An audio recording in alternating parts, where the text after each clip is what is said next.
नमस्कार श्रोताओं, spice radio और रेडियो रंगछम के साथ गपशप। और आज गपशप में बहुत तरह की बातें हम करने जा रहे हैं, लेकिन उससे पहले मौसम के बारे में आपको जानकारी देना चाहते हैं। सुबह सुबह बारिश हो रही थी और सारे दिन बारिश के आसार नजर आ रहे हैं। इसमें यहाँ स्टूडियो के बाहर बड़ी में तापमान 12 डिग्री सेल्सियस बताया जा रहा है।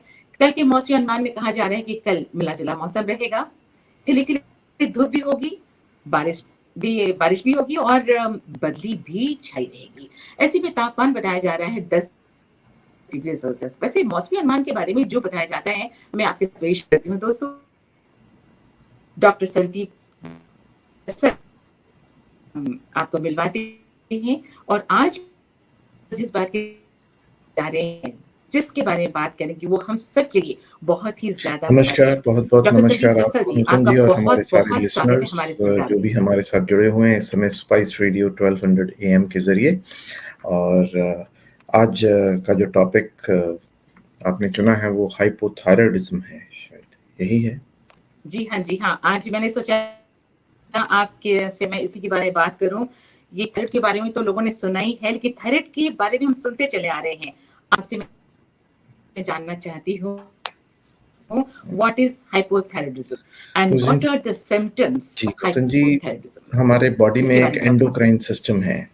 एंडोक्राइन सिस्टम से मतलब है कि पूरी बॉडी में जो हार्मोन्स हमारे बनते हैं वो हार्मोन्स ग्लैंड्स के जी ज़रिए बनते हैं। और ग्लैंड्स हैं, कई तरह के ग्लैंड्स हैं हमारी बॉडी में, जिनमें से एक बहुत ही इम्पॉर्टेंट ग्लैंड है थायरॉयड ग्लैंड, जो कि हमारे गले के बीचों बीच सामने की तरफ, जी बिल्कुल हमारी मैंडिबल जो जबड़ा है उसके नीचे गले में बटरफ्लाई शेप्ड एक ग्लैंड पड़ा हुआ है, जिसका काम है थायरॉक्सिन, अच्छा थायरॉयड के हॉर्मोन्स को बनाना। सो ब्लड टेस्ट जब हम जी कराते हैं, जब आप अपना ब्लड वर्क करवाते हैं, उसमें T3, T4 और TSH, ये 3 ब्लड टेस्ट किए जाते हैं। T3 ओके जिसमें T3 और T4 दो ये थायराइड के हार्मोन हो गए, और एक और हार्मोन होता है जिसे हम चेक करते हैं, वो होता है TSH, जिसकी फुल फॉर्म है थायराइड स्टिमुलेटिंग हार्मोन। थायराइड को स्टिमुलेट करने वाला हार्मोन, जो कि बनता हमारे मस्तिष्क में मौजूद पिट्यूटरी ग्लैंड, जिसे हम मास्टर ग्लैंड बोलते हैं, पिट्यूटरी ग्लैंड बनाता है। लेकिन वो एक संदेशा देता है थायराइड को कि कितना काम करना है। जब हमारा थायराइड कम काम करना शुरू कर दे, जब वो स्लगिश हो जाए, सुस्त हो जाए, उतना अच्छा काम ना कर पाए, तो पिट्यूटरी ग्लैंड इशारा करता है थ्रू प्रोड्यूसिंग मोर थायराइड स्टिमुलेटिंग हार्मोन, यानी कि TSH। तो हमारा ब्लड में TSH बढ़ जाएगा। जिन लोगों का TSH बढ़ता है ब्लड वर्क में, उन्हें हम लेबल करते हैं कि उनमें हाइपोथायराइडिज्म है। उसके साथ साथ उनके थायराइड के जो बाकी के ग्लैंड्स हैं वो कम हो जाते हैं, जो हार्मोन्स हैं T3, T4, तो उसे हम हाइपोथायराइडिज्म बोलते हैं। तो थायराइड या तो कम काम करता है बीमारियों में, या ज़्यादा काम करता है। जब ज़्यादा काम करता है तो उसे हम हाइपर थायराइड बोलते हैं, जब कम काम करता है तो हम उसे हाइपोथायराइडिज्म बोलते हैं। नहीं, मतलब नाम एक ही हाइपर है, और थोड़ा सा हाइपो। अलग। हाइपो मीन्स कम, हाइपर मीन्स ज़्यादा। ओके सो हाइपोथायराइडिज्म जो है वो बहुत ओके कॉमन प्रॉब्लम है आज के समय में। इसका इंसिडेंस और प्रेवलेंस बहुत है, जिसके कारण बहुत सारी मेटाबॉलिक प्रॉब्लम्स उसके साथ जुड़ी हुई हैं, जिसके कारण आजकल लोगों में, आमतौर पे एडल्ट्स में, खास तौर पे वुमेन में, फैटी लिवर चेंजेस आती हैं। लिवर में फैट जमा होना शुरू हो जाता है, मेंस्ट्रुअल साइकिल्स डिस्टर्ब हो जाती हैं, फर्टिलिटी इम्पेयर हो जाती है, फर्टिलिटी अफेक्ट होती है, उनकी फैमिली लाइफ थोड़ी डिस्टर्ब रहती है, उनको डिप्रेशन रहता है। ये सारी तकलीफ़ें हैं। कोलेस्ट्रॉल के साथ उसका बहुत गहरा संबंध है, विटामिन डी के साथ बहुत गहरा संबंध है, बॉडी की ओवरऑल मेटाबॉलिज्म के साथ उसका बहुत गहरा संबंध है। इसलिए हाइपोथायराइडिज्म जो है वो कॉमन होते हुए मिसमैनेज्ड भी है। मिसमैनेज मतलब कि कई सारी भ्रांतियां, कई सारी गलत फहमियां इसके साथ जुड़ी हुई हैं। जबकि थायराइड रिप्लेसमेंट थेरेपी यानी कि दवाई प्रिस्क्राइब की जाती है, तो मैंने बहुत देखा है कि रेजिस्टेंस होती है माइंडसेट में हमारे पेशेंट्स में, जो लोग हमें मिलते हैं, कंसल्ट करते हैं कि मैंने दवाई नहीं खानी डॉक्टर साहब, जी। ऐसे ही ठीक हो जाएगा थायराइड, ऐसे ही ठीक कर दीजिए। But that is not the way. It is a very 360 degree approach which you have to follow, जिसमें दवा का सही डोज, जिसमें डाइट, जिसमें लाइफस्टाइल, ये सारी चीज़ों का ध्यान रखेंगे अगर आप, तो आपको ज़्यादा समस्या नहीं होगी। सो नूतन जी, अभी जो लक्षणों की अगर हम बात करें तो कई सारे लक्षण हैं जो कि हाइपोथायराइडिज्म में होते हैं, जिसके बारे में मैं बात करना चाहता था आपसे, क्योंकि मैं चाहता हूं कि हम हमारे बीच में जो लोग हमें सुन रहे जी। हैं वो ये पहचानना शुरू कर दें इन लक्षणों के ज़रिए कि हाँ, उनको थायराइड की समस्या हो सकती है, ताकि वो बहुत देर तक अनचेक्ड ना जाए। तो उसमें जो सबसे पहली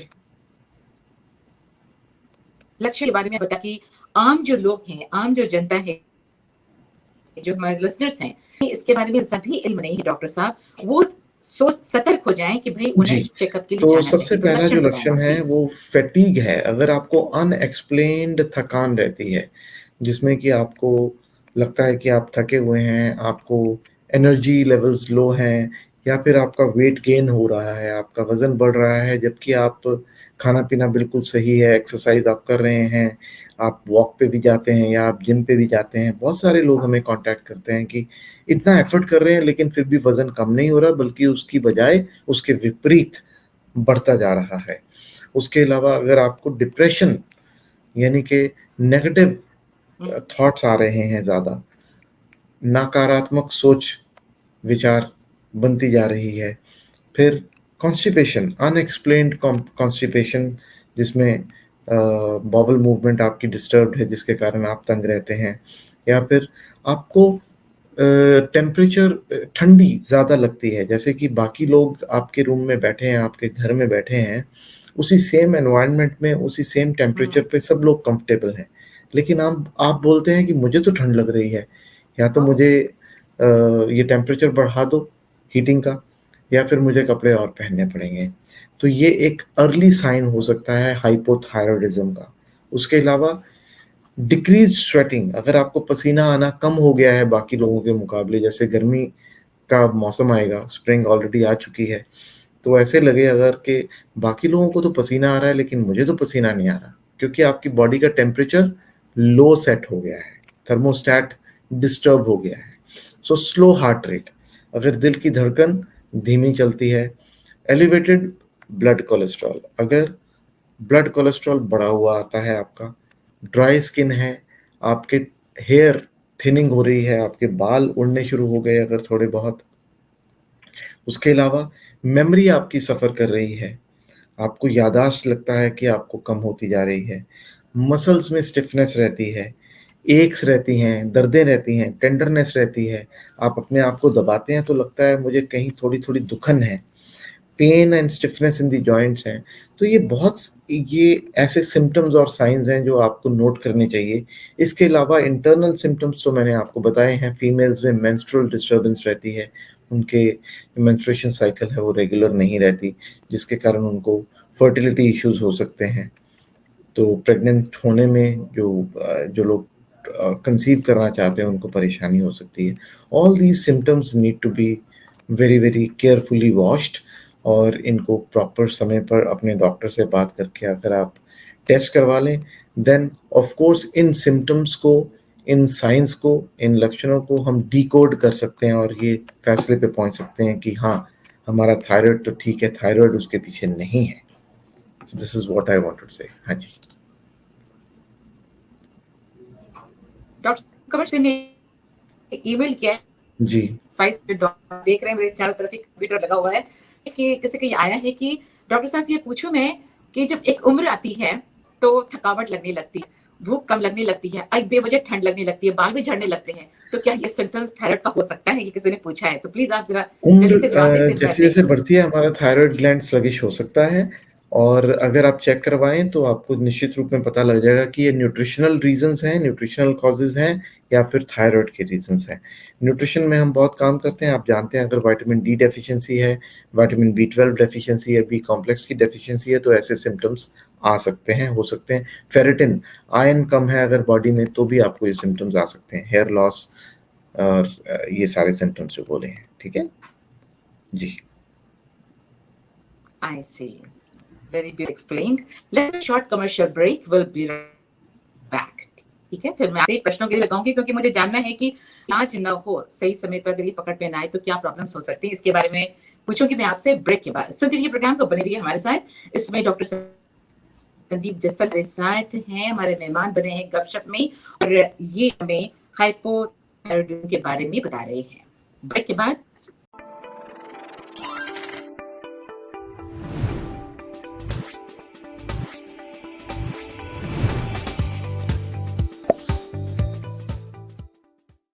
ब्रेक के बाद एक बार फिर आप सबका बहुत बहुत स्वागत रहे हैं स्पाइस रेडियो रंच ठाकुर के साथ गपशप प्रोग्राम की। और आज गपशप में डॉक्टर संदीप जस्सल बने हैं। डॉक्टर संदीप एक ईमेल आए, बातें सुनने को मिल रही है, नॉलेजेबल बात हो रही है, तो इसे वो पूरा सुनना चाहेंगे और इसका कहते हैं कोई नेक्स्ट एपिसोड भी अगर हम करें तो क्वेश्चंस भेजें। तो अगर नेक्स्ट एपिसोड भी अगर आप इजाजत दें तो हम अगले महीने उसके बाद कर सकते हैं, वो क्वेश्चन देने के ईमेल करेंगे। वैसे तमाम सुनने वालों को बताऊं कि newton@spiceradio.net पर आप मेल कर सकते हैं, आप क्वेश्चन भेज सकते हैं। तो डॉक्टर साहब, बाद आपका स्वागत करते हुए मैं अगला प्रश्न आपसे पूछना चाहती हूँ कि अगर फर्ज की चले भी इंसान जी, नूतन जी, परेशानियाँ में जैसे मैंने आपको बताया कि बहुत सारे जो जितने हमारी बॉडी के सिस्टम्स हैं उनके ऊपर इसका असर पड़ता है। हाइपोथायराइडिज्म से हमारे हार्ट के जो मसल्स हैं वो वीक होते हैं और हमारी दिल की धड़कन वीक होती है अगर वो सही टाइम पर ना हम चेक कर पाएँ और हमारी जो हार्ट है वो लेस इफेक्टिवली पंप करने में मजबूर हो जाता है जिसके कारण सो शॉर्टनेस ऑफ ब्रेथ रहती है, सांस फूलता है थोड़ा-थोड़ा और इसमें एथेरोस्क्लेरोसिस जो कि बीमारी है दिल की बीमारी, आगे चल के दिल की बीमारी बन सकती है क्योंकि कोलेस्ट्रॉल से इसका बड़ा गहरा संबंध है। अगर अनट्रीटेड हाइपोथायराइडिज्म रहे, जिसका इलाज ना सही समय पर किया जाए, वो हमारी नर्व्स में जो प्रॉपर्टी है इलेक्ट्रिक चार्ज को कैरी करने की from brain to the body and from the body to the brain, तो उस टेंडेंसी को भी ये स्लो डाउन या ब्लंट कर देता है। तो नंबनेस यानी कि उंगलियों की झंझनाहट, पैरों की झंझनाहट या पैरों का ठंडा होना, ओके, उंगलियों का सुन्न होना, ये सारी चीजें और कई बार बर्निंग सेंसेशन, ऐसी चीजें होती हैं। रेस्पिरेटरी सिस्टम यानी कि सांस के जो हमारा पूरा ढांचा है, लंग्स, रेस्पिरेटरी सिस्टम, उसको भी ये कमज़ोर कर सकता है और उसके मसल्स जो कि मसल्स पार्टिसिपेट करते हैं हमारा सांस लेने में। हम जब सांस अंदर भरते हैं तो हमारे मसल्स हमारी चेस्ट को इन्फ्लेट करते हैं, जब हम सांस को छोड़ते हैं तो हमारे मसल्स चेस्ट को डिफ्लेट करते हैं, उसमें से हवा को बाहर निकालते हैं। तो जब मसल्स वीक होते हैं तो आहिस्ता-आहिस्ता ये भी प्रॉब्लम आती है। इसके अलावा डाइजेस्टिव सिस्टम पे हमने पहले ही बात करी है कि हमारी intestine, constipation, bloating, heartburn ऐसी समस्याएं होती हैं। रिप्रोडक्टिव सिस्टम के ऊपर हमने बात कर ली है, इरेगुलर मेंस्ट्रुएशन साइकिल होने के कारण इनफर्टिलिटी हो सकती है और वेट गेन हो सकता है, अनएक्सप्लेन्ड वेट गेन हो सकता है। तो ये सारी समस्याएं हैं जो कि हमें देखनी चाहिए समय रहते कि हाँ अगर हमारा थायराइड काम नहीं कर रहा तो हम कैसे इसको ठीक करें, क्या-क्या ध्यान रखें। तो how is the diagnosis made? क्या लाइफस्टाइल होना चाहिए और सिर्फ लाइफस्टाइल चेंजेस की जरूरत है या फिर डाइट? बहुत अच्छा सवाल है जी आपका। डायग्नोसिस तो हमने बताया है कि आपका जो ब्लड वर्क है उसमें पता लगता है, ब्लड टेस्ट होता है, उसमें थायराइड फंक्शन टेस्ट करते हैं जिसमें T3, T4, TSH होता है। अगर उसमें एब्नॉर्मैलिटी आती है तो आपके डॉक्टर आपको बताते हैं और आपके डॉक्टर आपको गाइड करते हैं। एक कंडीशन होती है जिसे हम सब क्लिनिकल हाइपोथायराइडिज्म बोलते हैं, जिसमें कि T3 T4 उतने कम नहीं हुए होते, लेकिन TSH कुछ बढ़ा हुआ होता है, लेकिन उतना नहीं बढ़ा हुआ होता जिसको हम लेबल कर पाए कि आप हाइपोथायराइडिज्म से पीड़ित हैं। उसे हम सब क्लिनिकल हाइपोथायराइडिज्म बोलते हैं। आमतौर पे जो पेशेंट्स सब क्लिनिकल हाइपोथायराइडिज्म के होते हैं, उनको डाइट और लाइफस्टाइल चेंजेस ही करने की जरूरत पड़ती है। उनको दवाई देने की हिदायत अभी नहीं दी जाती जब तक कंफर्मेशन ना हो जाए कि वो हाइपोथायराइडिज्म की तरफ प्रोग्रेस कर रहे हैं।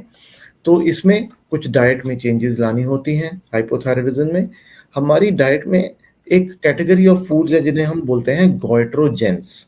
गोइट्रोजेंस वो कंपाउंड्स हैं जो कि हमारी बॉडी में हमारे थायराइड की नॉर्मल फंक्शनिंग के साथ में इंटरफेयर करते हैं, उनमें दखल अंदाजी करते हैं। So as the name suggest, goitre means enlarged thyroid, thyroid का साइज बढ़ना गले में।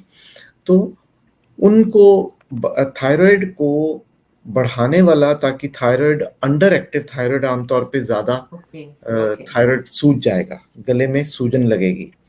तो ये कौन से फूड्स होते हैं? ये होते हैं सोए फूड्स, जो कि बने हुए होते हैं सोयाबीन से, जैसे कि टोफू है, यहाँ पे हम एंडमेम यूज करते हैं और टेम्पे यूज करते हैं।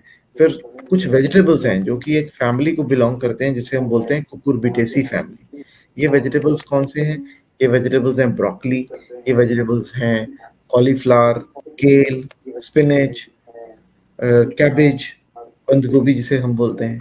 फिर कुछ फ्रूट्स हैं जिनमें गोइट्रोजेंस पाए जाते हैं, जैसे कि sweet potato, cassava, peaches, then strawberries, और कुछ नट्स एंड सीड्स हैं। नट्स एंड सीड्स में आता है मिलेट्स, बाजरा, पाइन नट्स या फिर पीनट्स। तो पीनट्स, मूंगफली आपको नहीं खानी है अगर आपको हाइपोथायराइडिज्म है। क्यों? क्योंकि आपके नॉर्मल थायराइड ग्लैंड की फंक्शनिंग में इंटरफेयर करेंगी ये सारी चीजें। तो ये परहेज आपको रखने हैं, ये चीजें वर्जित हैं, आपको चाहिए कि आप ना खाएं। और हम लोग जी क्या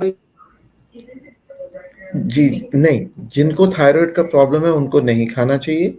जिनको थायराइड का प्रॉब्लम नहीं है वो सब खा सकते हैं, वो सब खा सकते हैं।